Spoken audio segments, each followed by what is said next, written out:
তোমরা কেমন গ্রাম্য ডাক্তার বাহে কি ঔষধ দিলেন, কোনো কিছুতে কাজ হয় না, কোনো কিছুতে আটকিবেন নাইছে না, অসুখ তো দিন দিন বাড়বেন নাইছে।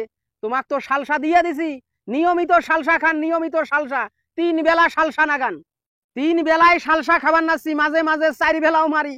তারপরেও তো ঈদের পরে যে শুরু হয়েছে, ঈদেই তো ভালো আছিল গোস্ত খাওয়ার পর, এই ঈদের 2-3 দিন পর তো এখন ডাইরেক্ট কোনো ব্রেক ধরে না, হাইড্রোলিক ব্রেকও কাজ করে না। এখন কি করবেন সেটা এখন? আরে নিয়মিত খান, নিয়মিত সালসা খান, 5 বেলা নাগে দেন, 5 বেলা সালসা খান। গাছান্ত ঔষধ যদি কাজ না করে, পৃথিবীর ডাক্তার পিসি খিলাইলেও তোমার এই ডাইরেক্ট ভালো হবার নয়। তোমরা মোর স্যাডের কবিরাজ হয়েছেন, স্যাডের কবিরাজ। পাতলা পায়খানা হইলেও সালসা মারেন, গাছান্ত মারেন। তারপরে জ্বর হইলেও সালসা মারেন, গাছান্ত মারেন। মাথা ব্যথা হইলে ওইডে, সর্দি হইলে ওইডে, কাশি হইলে ওইডে। মুই বুঝবেন না তোমরা গাছান্ত কি কি দেন? সব ঔষধের একটাই খালি গাছান্ত আর সালসা। এই সালসা খায়া কোনোদিন ডাইরেক্ট ভালো হয়? এটা হলো হোমিওপ্যাথি, হোমিওপ্যাথি চিকিৎসা। এলোপ্যাথির যান, ওই আপনার মাথা ব্যথা হইলে প্যারাসিটামল, তারপরে সর্দি কাশি হইলে প্যারাসিটামল, তারপরে জ্বর হইলে প্যারাসিটামল, কালা জ্বর হইলেও প্যারাসিটামল।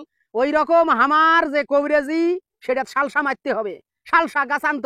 এটা খাইলে নিয়মিত খাওয়া লাগবে 2-3 মাস, তাহলে আপনার ডাইরেক্ট ভালো হবে। ঈদের পর থাকি আর গোস্ত খাইতে পারি না, গোস্ত খাইলে আমি দুনিয়ার থাকি না করে থাকি জানি না, কোন পাকে পড়ি যায় তাও জানি না। তারপরেও তোমরা কবার নাইছেন 2-3 মাস খাওয়া লাগবে। 2-3 মাস তোমার সালসাই গাছান্ত খাইলে আমি কি দুনিয়াত বাঁচি থাকবো? আমার জীবন গোনা কি দুনিয়াত থাকবে? ডাইরেক্ট হয়ে গেছে, এমন কোনো ব্রেক নাই যে ধরি না, কোনো ব্রেকে কাজ হয় না। বুঝবেন না সিনে তোমার কথা, বারে বারে ডাইরেক্ট ডাইরেক্ট ডাইরেক্ট কবার নাইছেন। এই ডাইরেক্টটা কি, ডাইরেক্টটা কি? আরে কবিরাজ, কেমন কবিরাজ? তাহলে কি ঔষধ দিলেন ডাইরেক্ট বোঝেন নাই? ঈদের গোস্ত খাওয়ার পর পাতলা পায়খানা হয়েছে, এই পাতলা পায়খানা থাকি আরো নানান রকম সমস্যা দেখা দিছে। ও সেইটা কোন তোমরা ডাইরেক্ট? এই ডাইরেক্ট ভালো করবার গেলে তো আরো আরেক গাছন তো মারা লাগবে।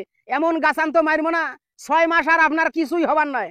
মানে আপনার আর পানি পড়া তো দূরের কথা, পায়খানাই হবার নয়। তোমরা ইয়েতে বিড়ি খান, সিগারেট খান, কোনো কিছুতে হবার নয়। এই দন কি গাছান তো মারি দেবো যে আপনার পায়খানা হাতে বন্ধ হয়ে যাবে?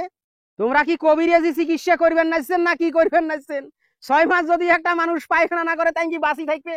তাই তো মঙ্গল গ্রহত বাস করবে, মঙ্গল গ্রহত। না, তোমার নামে তো মামলা করা দরকার। তোমরা তো চিকিৎসার নামে ভুল চিকিৎসা করবেন নাইছেন। মানুষক সুস্থ করার বদলে তোমরা মানুষক অসুস্থ করবেন নাইছেন। কব্বরত পাড়ে দেওয়ার ব্যবস্থা করবেন নাইছেন, আজরাইল ছাড়া জিউ বাড়ি করার ব্যবস্থা করবেন নাইছেন। এটা ভুল ধারণা, তোমার ভুল ধারণা। নিয়মিত আমার ডোজ খান, বুঝছেন তো? নিয়মিত সালসা খান, শোক ঠিক হয়ে যাবে। কত চিকিৎসা করলাম, মেহরুগী, ধ্বজভঙ্গ, ক্ষয় খাস, হ্যাঁ, যেমন কোনো চিকিৎসা নাই যে আমার সালসা খায়া ভালো হয় নাই। আর তোমার ভালো হবার নাইছে না কে? তোমার মনে হয় আরো কোনো সমস্যা আছে, যার কারণে ওই সমস্যার কারণে এই সমস্যা ভালো হবার নাইছে না। শোক সমস্যারে তোমরা একে ঔষধ যদি দেন, তাহলে কোনোদিন অসুখ ভালো হবে? সালসা নয়, তোমরা বড়ি দেন, বড়ি দেন, ট্যাবলেট দেন, ট্যাবলেট দেন, ভালো ঔষধ দেন। আমার তো মনে হবার নাইছে আমরা যে সালসা দিবেন নাছি, ডোজ মারবেন নাছি, এই সালসার ডোজত তোমার বিশ্বাসে নাই, বিশ্বাসে নাই। যদি বিশ্বাস করিয়া খাইলেন হয়, কোন দিনে ভালো হয়ে গেল হয়। এইবার আসল কথা কোনা কইছেন। আসলে তোমরা যে ঔষধ দিবেন নাইছেন, যে ফাইল গোনা দিবেন নাইছেন, যে সালসার বোতল দিবেন নাইছেন, ওটা মোর মনত কোনো বিশ্বাসে নাই, মোর বিশ্বাসে হয় না। তাহলে ওষুধ, এই ওষুধ খেয়ে লাভ কি? এই ওষুধ খেয়ে লাভ নাই। তোমরা ভালো ডাক্তার দেখান, শহরত যান, যায়া ভালো ডাক্তার দেখান, চেক আপ করান, না হলে ভালো নাই। এতদিন মুখ ঘুরে এলেন কে? তোমার তো থানাতে দেন, তোমার নামে মামলাই করি।